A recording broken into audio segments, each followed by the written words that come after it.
Greetings and Namaste. This is Robert, aka Trevor7, with AvatarEnergyMaster.com with part 3 of my Pyrokinesis video series, Flame Taming.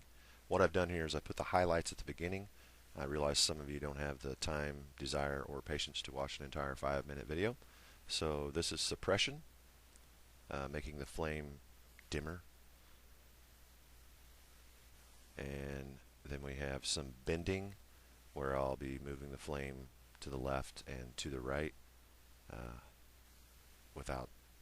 hopefully without making it flicker. And then we have some swirling, which is kind of really hard to see. You can see the top portion of the flame and going in a circular motion. There's a lot more going on. I'll explain that later if you stay tuned for the full version.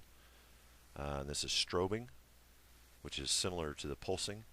And again, I'll explain that further. If you stick through the whole commentary here, I'll get to that in a little bit.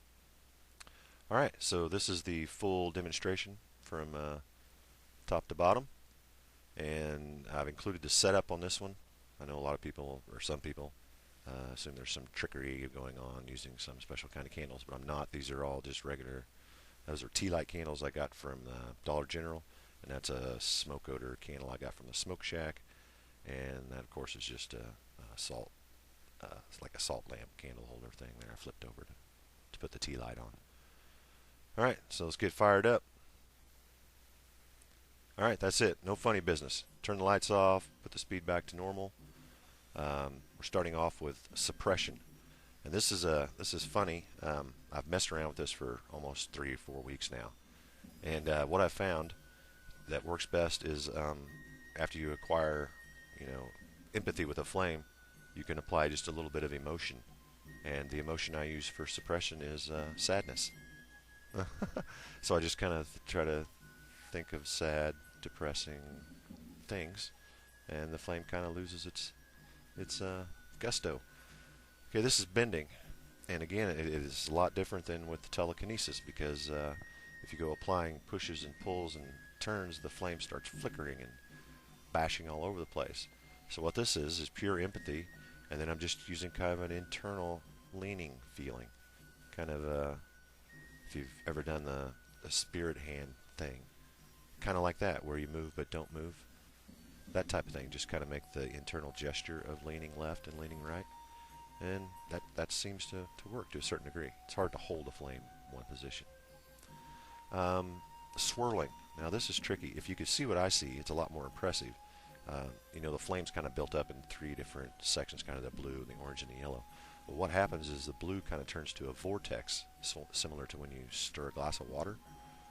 And then it causes the flame to narrow and widen, and it turns.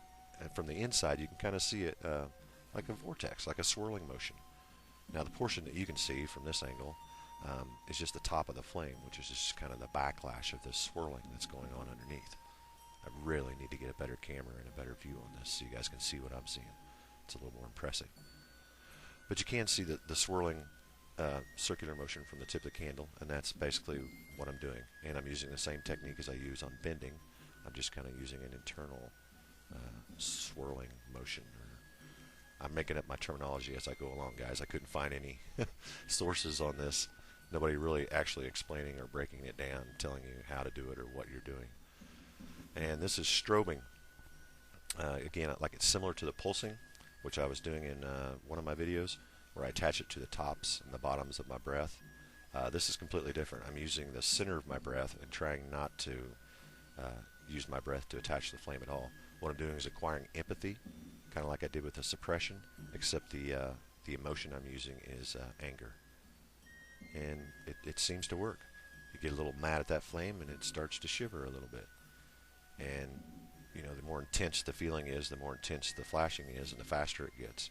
And when you get a really good hold on it and a good firm hold on your anger, you get a strobing. I mean, it's not nearly as impressive on camera, to be honest with you, but it's really flashing pretty darn fast. And again, it's like I said, I'm not using the normal telekinesis type stuff. I'm just attaching some emotion to this, guys, and it seems to be working. All right, I've got another video where I'm going to be using my hands and kind of showing how the chi and stuff interacts with the flame. So check that one out too if you have time. Alright, this is Trevor7. I thank you for watching. God bless and Namaste.